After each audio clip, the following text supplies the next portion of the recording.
নাতির বয়সী ছেলে যদি বিএনপি মহাসচিবের বিরুদ্ধে খোঁচা দিয়ে কথা বলে এটি অত্যন্ত দুঃখজনক। আমরা এটা আশা করি না। আমরা সকল রাজনৈতিক দলের মধ্যে ঐক্য চাই, বিশেষ করে ছাত্র জনতার সাথে রাজনৈতিক দলসমূহের ঐক্য অত্যন্ত প্রয়োজন। আশা করি এই ঐক্যের পথে আপনারা কেউ বিভেদের প্রাচীর তুলে দেবেন না। বিএনপি সম্পর্কে যখন এই 17 বছর সংগ্রাম করার পর পরশ্রী কাতরতা থেকে উদ্ভূত ক্রিটিসিজম শুনতে পাই তখন মনটা কষ্ট লাগে, বিশেষ করে যারা বয়সে এত কম।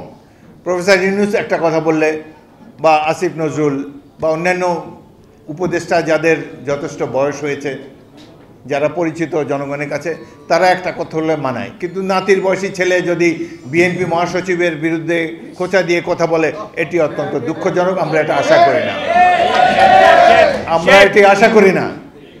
ভয় পান কেন জনগণকে? আসেন নির্বাচনে, সুন্দর একটা দল বানান। এখনও তো প্রায় 1 বছর টাইম আছে, জনগণের কাছে যেতে পারবেন। আপনারা তো অলরেডি হেলিকপ্টারে অভ্যাস করে ফেলছেন, হেলিকপ্টারেও যেতে পারবেন সব জায়গায়। তো যান, ঘুরে ঘুরে আসেন, জনগণকে বলেন যে আপনারা এই দেশকে স্বাধীন করেছেন। 71 কিছু না, 47 কিছুই না।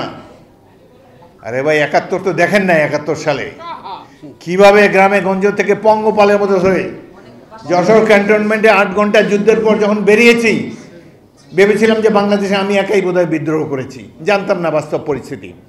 বাইরে আসার পর পাশে একটা গ্রাম ছিল খিতিবদিয়া, সেখানে যাওয়ার পর দেখি হাজার হাজার ছাত্র যুবক লাঠি, দা, খন্তা, কুড়াল ইত্যাদি নিয়ে দাঁড়িয়ে আছে। বলে স্যার অস্ত্র দেন, যুদ্ধ করব। এদের মধ্যে থেকে 500 ছাত্রকে আমি ভর্তি করেছিলাম আমার ব্যাটালিয়নে, যার 100 জীবন দিয়েছে রণাঙ্গনে। আমি নিজেও যুদ্ধে আহত হয়েছিলাম। সেই মহাসংগ্রাম আপনারা দেখেননি, কল্পনাও করতে পারবেন না।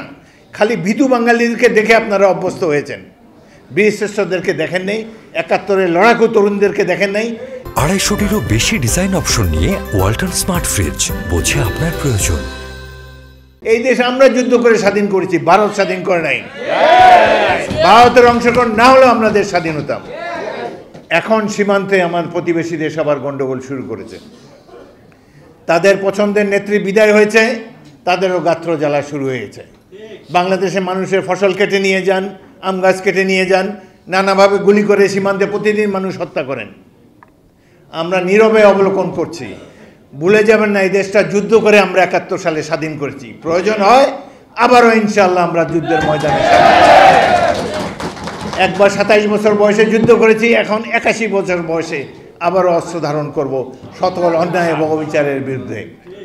সুতরাং বিএনপি যদি দায়িত্ব পায় নির্বাচনের মাধ্যমে, আমি বারবার বলেছি আমরা এই দেশের তরুণ সমাজকে মিলিটারি ট্রেনিং দেব, কম্পালসারি মিলিটারি ট্রেনিং দেব অন্যান্য উন্নত বিশ্বের রাষ্ট্রের মতো, যাতে করে আমাদের এই স্বাধীনতা সার্বভৌমত্ব নিয়ে কেউ কোনো ধরনের ছিনিমিনি খেলতে না পারে।